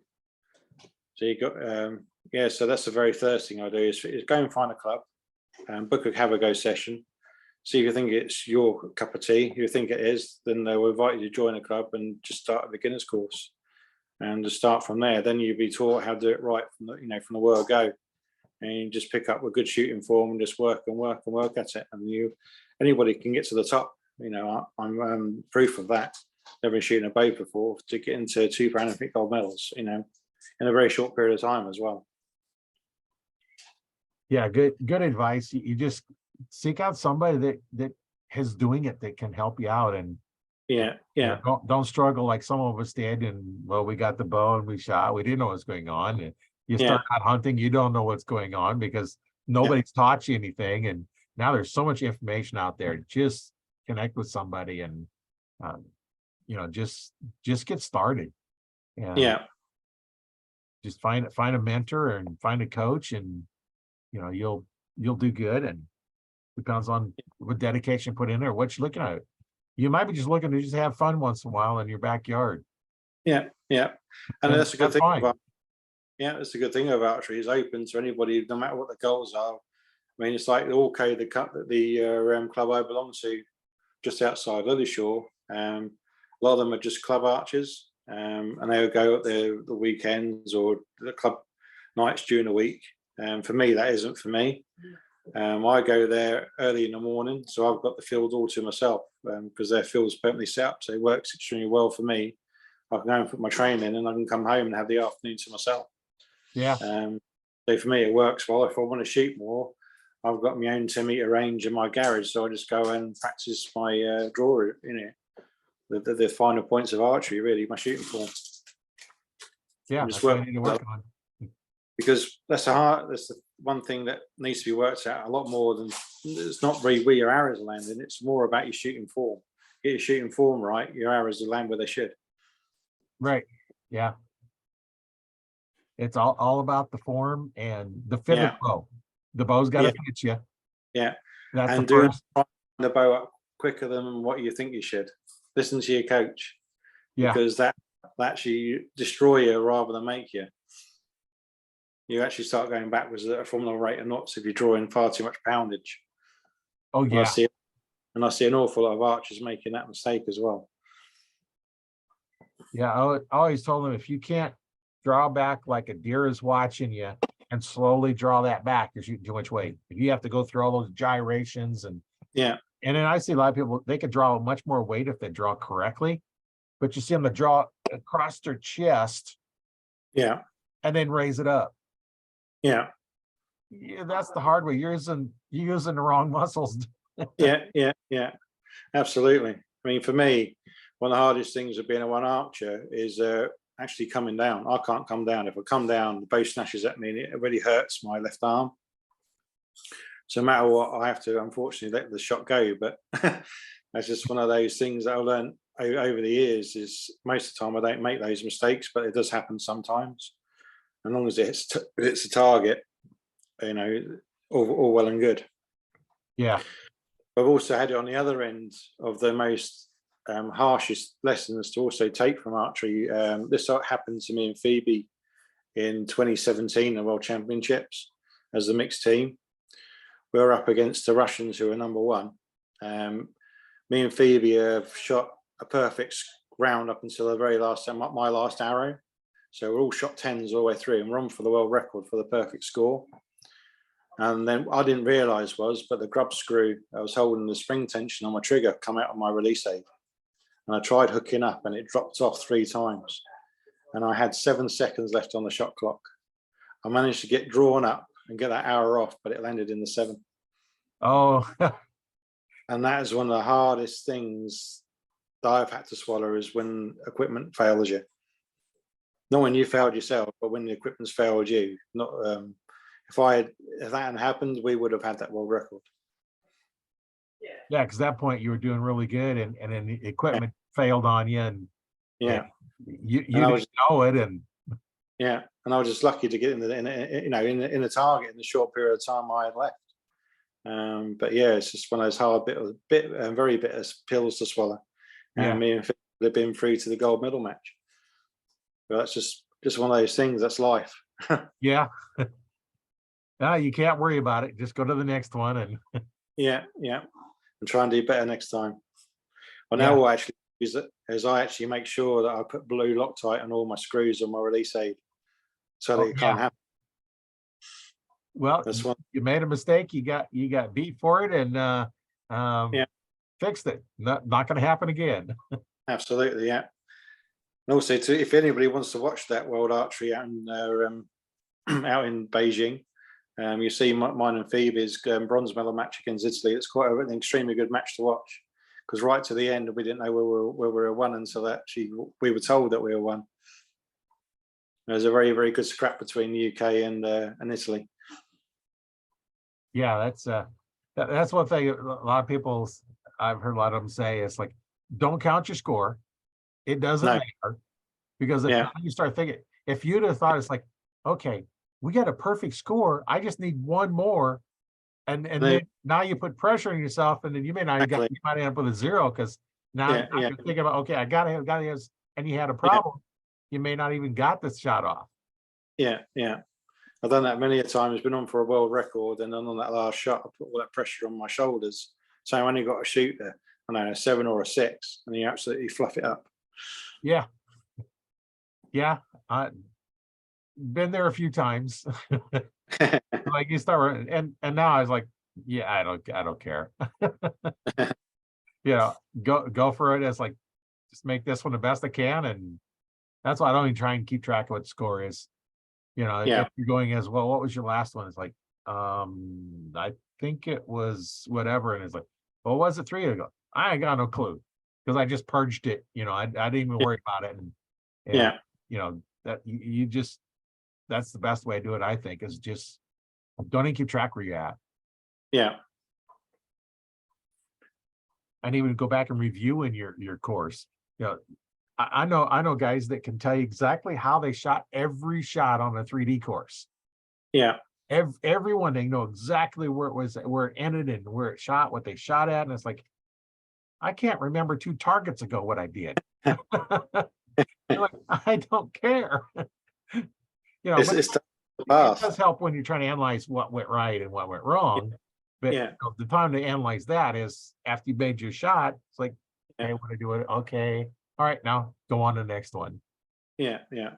Well, quite a few archers that you see when they're shooting in competition, they'll actually, after they've shot their 6 arrows in competition, they will then sit down and write down with how they felt when they did it. Right. After each 6 arrows they shoot, so they can look back on it and say, well, that went right, that went wrong. Well, that's where I need to practice. That works for some people. It doesn't work for me, but I mainly can see it on how I feel the shot's gone. I can see it from what way my arrows are normally landing in the target, because that's one of the things of shooting with a harness, is you've got to make sure that release aid is in the right place. Oh, If you yeah. go in the right place, it isn't going to work for you. That's one of the hardest things I find for having a prosthesis to shoot with. It's got to be right, because otherwise you're just going to struggle. Gotta be in that perfect spot. Yeah. Yeah. Well, I know we've been on here quite a while here, so we probably need to go ahead and let you go. And it's been really great talking with you. And I'm sure we'll do this again sometime. And That'd be great. yeah, I enjoy these. That's why I do them all the time, and they're a lot of fun. So yeah, my name is Roy Canterbury. I've been your host today on Arch Talk 101 with John Walker, our special and inspiring archer and military man. We've had a lot of good information, and it's been inspirational. So make sure you stay tuned for the next one. Our next guest is going to be an inspiration as well. I think all archers are inspirational in their stories. So just stay tuned for the next one, and we will see you on the next one.